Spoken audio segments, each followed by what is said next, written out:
જય શ્રી કૃષ્ણ બાળકો, કેમ છો બધા? મજામાં છો ને? હું પણ મજામાં છું. ચાલો તો આજની વાર્તા સાંભળીએ. આજની વાર્તા લેવામાં આવી છે વાર્તા રે વાર્તા નામના પુસ્તકમાંથી, અને વાર્તાનું નામ છે જેવો રંગ એવો સંગ. તો ચાલો બાળકો, થોડા ઘણા મૌલિક ફેરફારો સાથે વાર્તા સાંભળીએ. વાત એવા એક જંગલની, જે છે વિશાળ ને ઘટાદાર.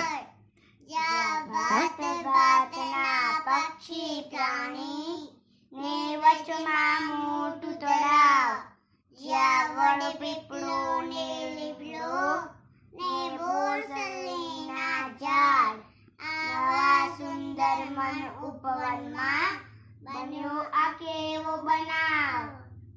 હા બાળકો, આ મન ઉપવનમાં એક ઘટાદાર લીમડાનું વૃક્ષ હતું.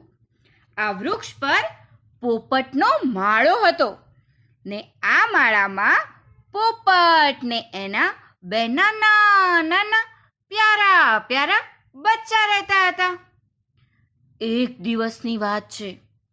એક પારધી શિકારની શોધમાં ફરતો ફરતો આ લીમડાના વૃક્ષ પાસે આવી પહોંચ્યો.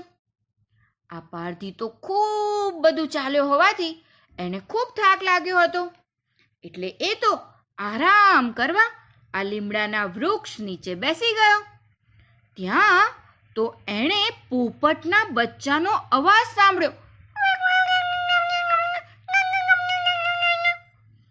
એણે જોયું તો ઉપર એક માળામાંથી આ અવાજ આવતો હતો, એટલે એ તો ખૂબ ખુશ થઈ ગયો કે હાસ, આખરે કાંઈક તો હાથ લાગ્યું મારા. પછી તો પારધી ધીમે ધીમે ધીમે ધીમે વૃક્ષ પર ચડવા લાગ્યો. એણે માળામાં જોયું તો બે સુંદર મજાના નાના નાના બચ્ચા હતા. એણે તો બંનેને પકડી લીધા ને એના ઘર તરફ હરખાતો ચાલવા લાગ્યો.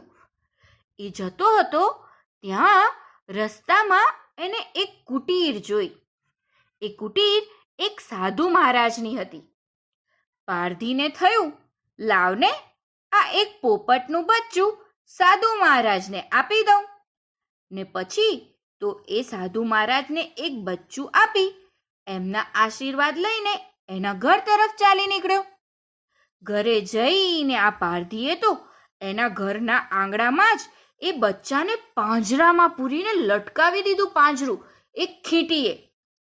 આ પારધીના ઘરમાં એ અને એની પત્ની રહેતા હતા. આખો દિવસ પારધી અને એની પત્ની વાતચીત કર્યા કરે. આજે કોઈ શિકાર મળ્યો? અરે પકડો પકડો, પેલો રહ્યો શિકાર, સરસ મજાનો શિકાર છે, જવા ના દેતા એને, મારો એને, પકડો પકડો.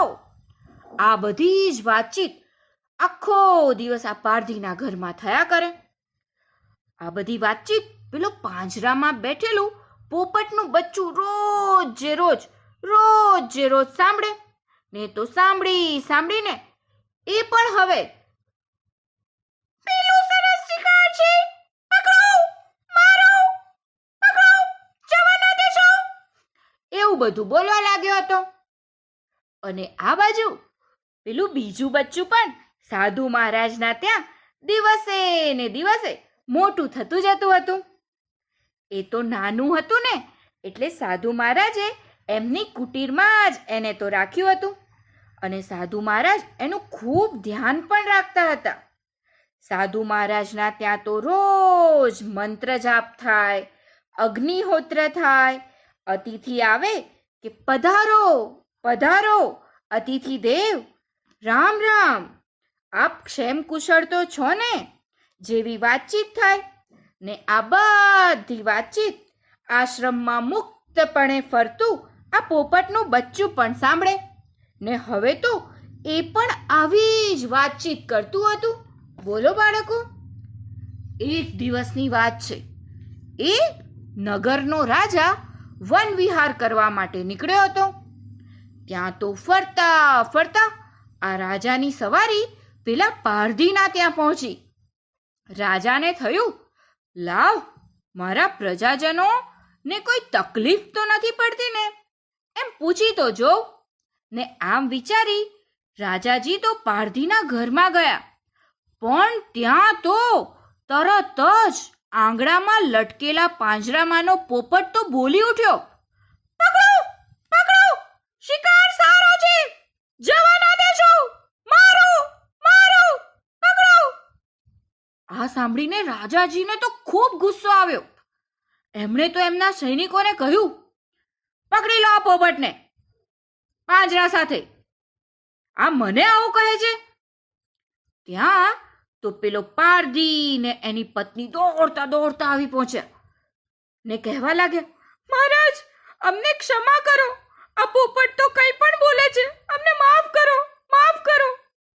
રાજાજી પણ એમને ક્ષમા કરી દીધી ને આગળ આગળ ચાલવા લાગ્યા. પણ એમના મનમાં તો હજી એ ગડમથલ ચાલતી હતી કે પોપટ આવું કેમ બોલતો હશે. ત્યાં તો રાજાજીની સવારી મનઉપવનમાં આવી પહોંચી. ત્યાં એમણે ફરતા ફરતા સાધુ મહારાજની કુટીર જોઈ અને દર્શન કરવા માટે રાજાજી તો આશ્રમમાં ગયા. ત્યારે ત્યાં વૃક્ષ પર બેઠેલું પેલું પોપટનું બચ્ચું અતિથિને જોઈને તરત જ બોલી ઉઠ્યું, પધારો, પધારો, અતિથિ દેવ, પધારો, આપનું સ્વાગત છે, જલપાન કરો, ફળ આરોગો, પ્રભુ વચન સુનો, પધારો, પધારો, અતિથિ દેવ, પધારો. રાજાજી તો આજુબાજુ બધે જોવા લાગ્યા કે આ કોણ બોલે છે, પણ કોઈ દેખાયા જ નહીં, દેખાયા જ નહીં.